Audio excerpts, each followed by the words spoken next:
यहाँ बड़े बड़े शूरवीर हैं जो युद्ध में भीम और अर्जुन के समान हैं। उनमें ययुधान, राजा विराट और महाराजा द्रुपद भी हैं। धृष्टकेतु, चेकितान और पराक्रमी काशीराज भी हैं। पुरजित और कुंती भोज ये दोनों भाई हैं और मनुष्यों में श्रेष्ठ शैब्य भी हैं। पराक्रमी युद्धामन्यु और उत्तमोजा, सुभद्रा का पुत्र अभिमन्यु और द्रौपदी के 5 पुत्र भी हैं। ये सब महारथी हैं। श्रीमद् भगवत गीता सार, पहला अध्याय अर्जुन विषाद योग, चौथे से 6ठा श्लोक। इस श्लोक में पांडवों की सेना और उनके योद्धाओं का परिचय है। पांडवों की सेना का निरीक्षण करते समय दुर्योधन उनमें से अनेक महारथियों को पहचानता है। शास्त्र और शस्त्र विद्या में निपुण उस वीर को महारथी कहते हैं जो अकेला ही हजारों धनुर्धारियों योद्धाओं का युद्ध में संचालन करता हो। अर्जुन और भीम गुरुकुल के समय से ही धनुर्विद्या और शक्ति के लिए प्रसिद्ध योद्धा थे। दुर्योधन कहता है कि ये सभी महारथी अर्जुन और भीम के समान है। ययुधान ने अर्जुन से अस्त्र शस्त्र की विद्या सीखी थी, इसलिए भगवान श्री कृष्ण के द्वारा दुर्योधन को नारायणी सेना देने पर भी वो अर्जुन के पक्ष में ही रहा, दुर्योधन की तरफ नहीं गया। द्रोणाचार्य के मन में अर्जुन के प्रति देश भाव पैदा करने के लिए दुर्योधन महारथियों में सबसे पहले अर्जुन के शिष्य ययुधान का नाम लेता है। इस अर्जुन को तो देखिए, इसने आपसे ही अस्त्र शस्त्र चलाना सीखा है। आपने अर्जुन को यह वरदान भी दिया कि संसार में तुम्हारे समान और कोई धनुर्धर ना हो, ऐसा मैं प्रयत्न करूंगा। इस तरह आपने तो अपने शिष्य अर्जुन पर इतना स्नेह रखा, परंतु वो आपका उपकार न मानकर आपसे लड़ने के लिए खड़ा है, जबकि अर्जुन का शिष्य ययुधान अपने गुरु का साथ दे रहा है।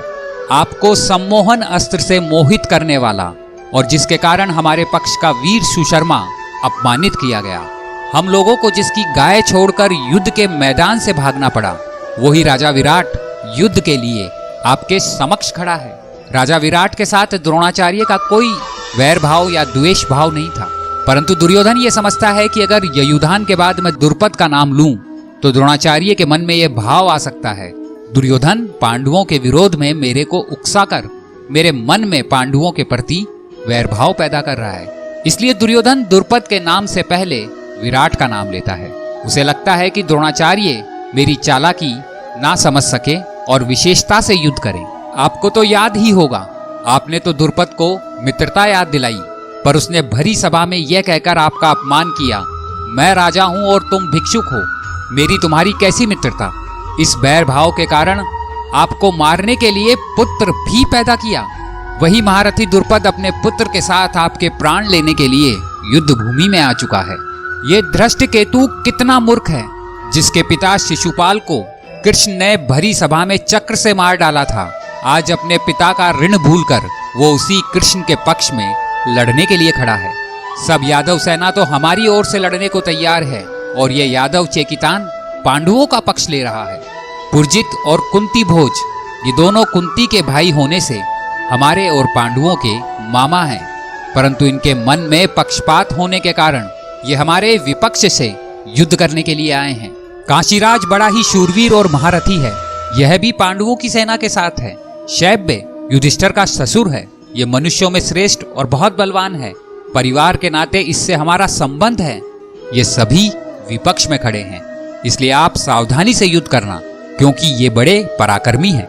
वीर योद्धा युधामन्यु और उत्तमोजा मेरे वैरी अर्जुन के रथ के पहियों की रक्षा के लिए नियुक्त किए गए हैं, आप इन पर भी नजर रखना। कृष्ण की बहन सुभद्रा का पुत्र अभिमन्यु ये बहुत शूरवीर है, इसने गर्भ में ही चक्रव्यूह भेदने की विद्या सीखी है।